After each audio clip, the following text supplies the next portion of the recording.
Hello friends, আজকে আমি তোমাদের জন্য নিয়ে এসেছি মটর পনিরের একটা দারুণ রেসিপি।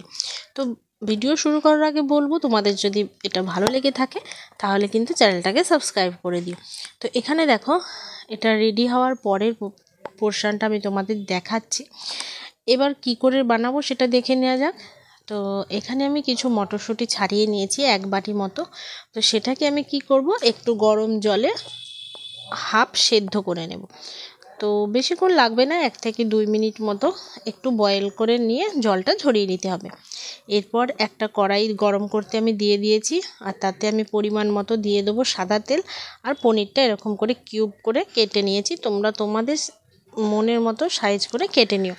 এবার এখানে আমি পনিরটাকে একটু হালকাভাবে ব্রাউন করে এপিট ওপিট করে ভেজে নেব।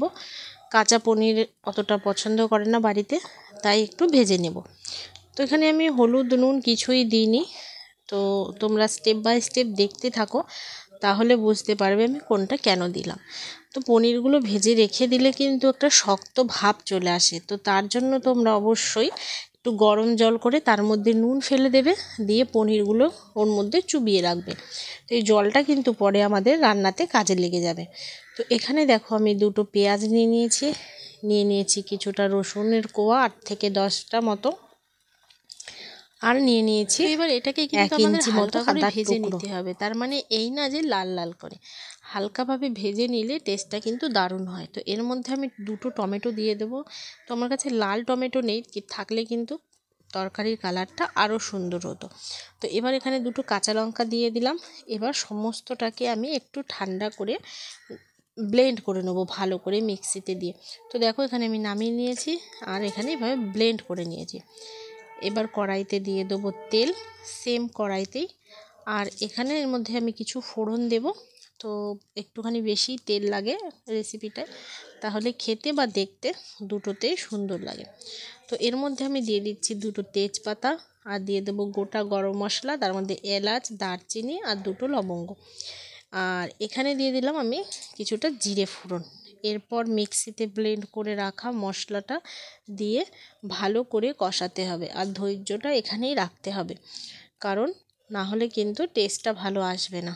তো এটাকে প্রথমে হালকা আছে, তারপরে মিডিয়াম আছে, ভালো করে কিন্তু তেল ছাড়া পর্যন্ত মশলাটাকে কষিয়ে নিতে হবে। তো এখানে আমি দিয়ে দিলাম নুন, হলুদ, ধনে গুঁড়ো থাকলে ধনে গুঁড়োটা দিয়ে দেবে তোমরা, তাহলে টেস্টটা কিন্তু ভালো লাগে। তো এখানে দেখো, খানিকটা তেল ছেড়ে দিয়েছে মশলা থেকে, কিন্তু এটা এখনও কষানো হয়নি, আমাদের আরও কিছুটা টাইম কষাতে হবে। তো এখানে দেখো, দেখা যাচ্ছে তেল কিন্তু ভেসে উঠেছে। তো এই পর্যায়ে আমরা আগে থেকে সেদ্ধ করে রাখা মটরগুলো দিয়ে দেব। মটরগুলো এর সাথে একটু হালকা হাতে কষে নিতে হবে, যাতে মটরের মধ্যেও মশলাটা সমানভাবে ঢুকে যায়। তো এইভাবে তোমরা রেসিপিটা ট্রাই করে দেখো, তোমাদের ভালোই লাগবে। আর নিত্য নতুন রেসিপি পেতে আমার চ্যানেলটাকে অবশ্যই সাবস্ক্রাইব করে দিও। এখানে ব্লগ, রেসিপি দুটোই আমি শেয়ার করি। আর তোমরা যারা এখনও তন্দ্রাস বিউটি জোনটা সাবস্ক্রাইব করনি, তারা কিন্তু ওই চ্যানেলটাকেও সাবস্ক্রাইব করে দিও। তো এখানে দেখো, এবার আমি দিয়ে দেবো পরিমাণ মতো জল। তো পনির যেটাতে আমি ভিজিয়ে রেখেছিলাম, সেই জলটাই কিন্তু এখানে ইউজ করব আমি। তো দেখলে 2টো কাজই কিন্তু হয়ে গেল। আর চেষ্টা করবে গরম জল দিয়েই বানানোর, তাহলে টেস্টটা কিন্তু অনেক ভালো হবে। তো এটাকে এবার আমি মিডিয়াম আঁচে কিছুক্ষণ ফুটিয়ে নেব। যখন ঝোলটা একটু ঘন হয়ে যাবে, এর মধ্যে আমি ভেজে রাখা পনিরগুলো এবার দিয়ে দেব। তো পনিরের সাথে এবার ঝোলটাকে ভালো করে ফুটিয়ে নিতে হবে, যেহেতু গাঢ় গাঢ় আমি করব।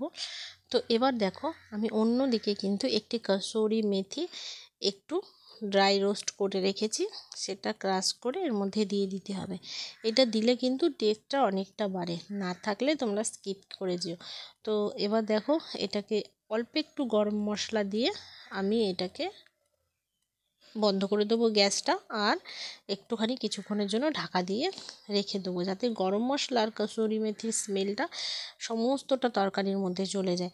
এরপর কিছুটা কাটা ধনেপাতা কুচনো দিয়ে দিয়ে ব্যাস রেডি। তো এটা তোমরা গরম গরম ভাতের সাথে, রুটির সাথে, নান, পরোটা সব কিছুর সাথে কিন্তু খেতে পারো, তো সমান টেস্টি লাগবে। তো আজকের রেসিপিটা যদি তোমাদের ভালো লেগে থাকে, তাহলে অবশ্যই শেয়ার করে দিও, চ্যানেলটাকে সাবস্ক্রাইব করে দিও। আজকের মতো এটুকুই, বাই।